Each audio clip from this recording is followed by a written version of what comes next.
एक बार की बात है, एक शांत से गांव में एक गरीब लड़की और उसकी मां रहती थीं। वे बहुत गरीब थीं और अक्सर उनके पास खाने को कुछ नहीं होता था। एक सुबह छोटी लड़की जंगल में खाने की चीजें और जामुन ढूंढने निकली।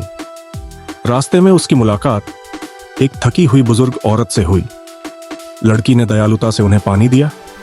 बूढ़ी औरत मुस्कुराई और बोली, तुम्हारा दिल बहुत नेक है।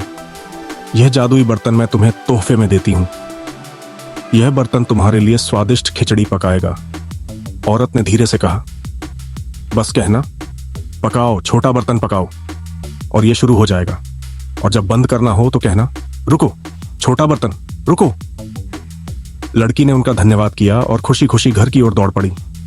घर आकर उसने बर्तन को मेज पर रखा और जादुई शब्द बोले, पकाओ, छोटा बर्तन, पकाओ।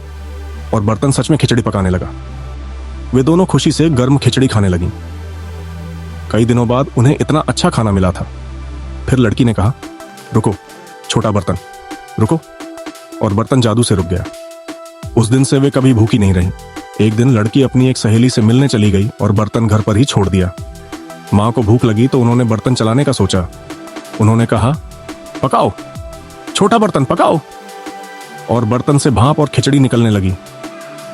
मां ने खिचड़ी खाई, लेकिन अचानक उन्हें याद आया, उन्हें इसे रोकना नहीं आता। बर्तन पकाता रहा। खिचड़ी जमीन पर गिरने लगी। रसोई में खिचड़ी भर गई। मां चिल्लाती रही, लेकिन बर्तन नहीं रुका। खिचड़ी घर से निकलकर सड़क पर बहने लगी और गांव की तरफ पहुंच गई। लोग चौंक गए। लोग फिसलने लगे, चिल्लाने लगे और हंसी में झूम उठे, क्योंकि पूरा गांव खिचड़ी से भर गया था। बेचारी मां को कुछ समझ नहीं आया। बर्तन बस पकाता ही जा रहा था। जब लड़की लौटी तो उसने हर तरफ खिचड़ी ही खिचड़ी देखी। वह दौड़ती हुई खिचड़ी के निशान को फॉलो करती हुई घर पहुंची। फिर वह जोर से बोली, रुको, छोटा बर्तन, रुको। और बर्तन तुरंत रुक गया। खिचड़ी का बहाव थम गया। सब लोग हंसे और मिलकर खिचड़ी के कटोरे खाने लगे। लड़की ने मां को गले लगाया। दोनों चिपचिपी हो गई थीं, पर खुश थीं।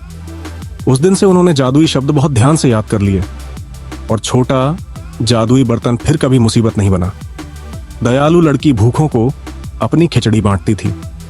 उस जादुई बर्तन की वजह से गांव में कोई भी भूखा नहीं रहा।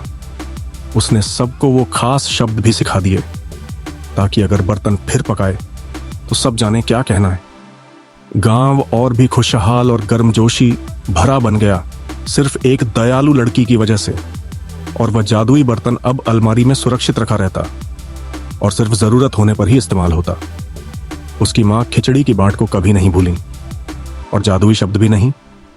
और वह लड़की, वह अपनी दयालुता और जादुई राज पर गर्व महसूस करती थी, क्योंकि आखिर में दयालुता हमेशा लौट कर आती है। और इस तरह जादुई खिचड़ी वाले बर्तन की कहानी गांव की एक मशहूर कहानी।